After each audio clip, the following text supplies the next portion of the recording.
Hello everyone and welcome to my channel. On this channel, we'll be sharing lots of interesting topics on lifestyle, health, things that affects women, children, just lots of fun stuff. So join me as we get started. Now, today we'll be talking about blood.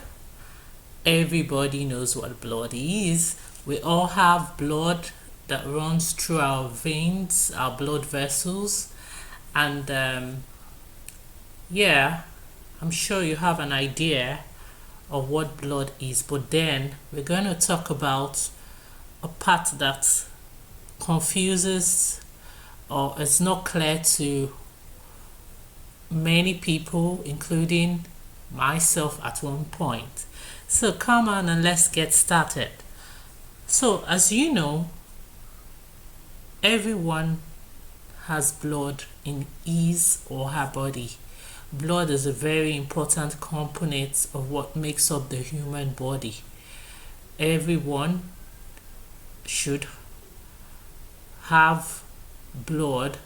It's important, and then if you have any condition that affects the blood, it becomes a medical issue. So the average adult person should have about 5 liters of blood in his or her system. Your blood composes of plasma, and plasma is like a liquid component of the blood made up of blood cells and glucose. You also have the red blood cells, the white blood cells, and the platelets. Now let's just quickly look at what all these components do to help us as individuals. Your red blood cell is important. It carries the oxygen that you breathe in every time you take a breath, and it shares that oxygen to every part of your body using the arteries and the veins to move around.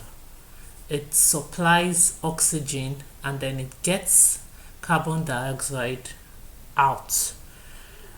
That is what the red blood cell does.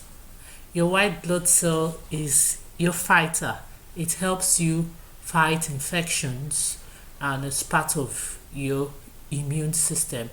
And that's why many times when you go for tests, checkup and stuff, they're looking at your white blood cells count, to know if something is going on.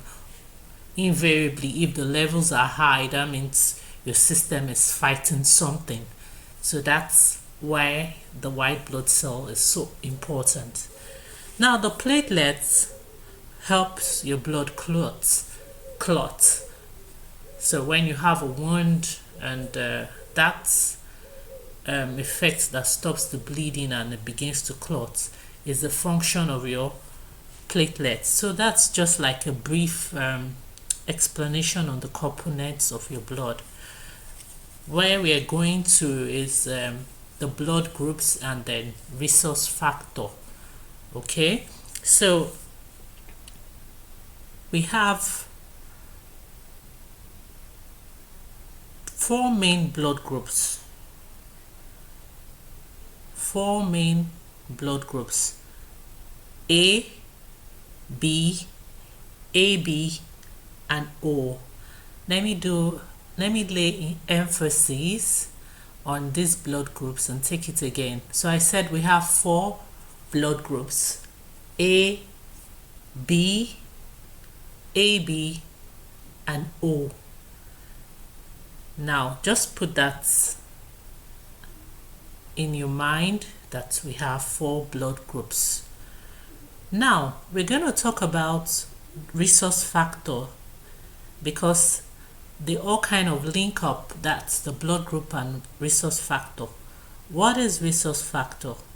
Now on the red blood cells, the outer part of the red blood cell, you have a certain kind of protein as scientists have let us know, a certain kind of protein is on the outside of the red blood cell. Now, this protein is called the Rh factor or Rhesus factor. We get this from our biological parents. It's part of what we inherit. It's genetic. We get it from our parents, and if you're going to have children, they're also going to get it from you too.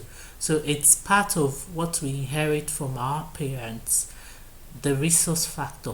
Now, if you have that protein on the outer part of your red blood cell, you are Rhesus positive. That's you are Rh positive.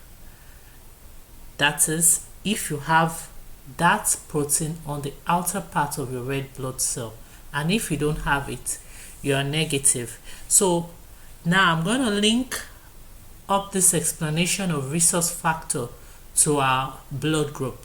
So invariably, if I have a blood group A, we are going to have blood group A positive and A negative.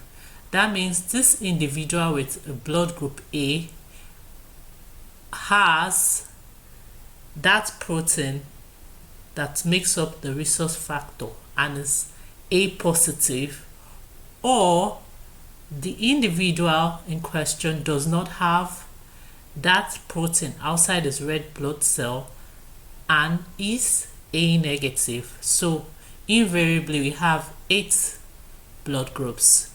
We have A positive, A negative, B positive, B negative, AB positive, AB negative, O positive, and O negative.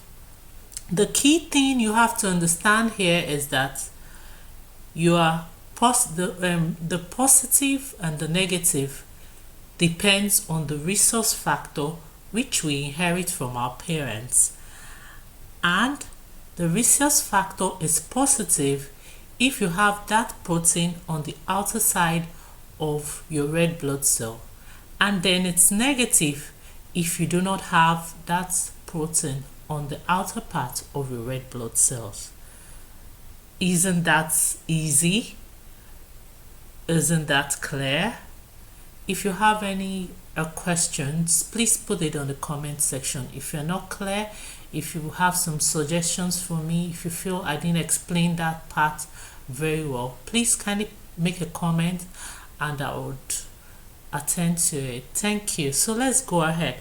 So now, when we keep hearing Rhesus factor, especially when women get pregnant and it's a problem, what does it mean? How do you address it? I'm going to do just a brief intro, and in our next video we'll be talking about Rhesus factor in pregnancy and how it affects women and their babies, and all those things that has confused us in the past. We'll be putting clarity to it in our next video. So I hope you've enjoyed this brief introduction on blood group and Rhesus factor.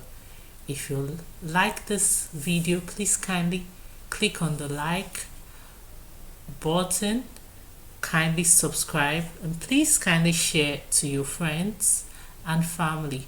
Also put a comment if you have any questions or suggestions. Thank you. Until my next video. Bye.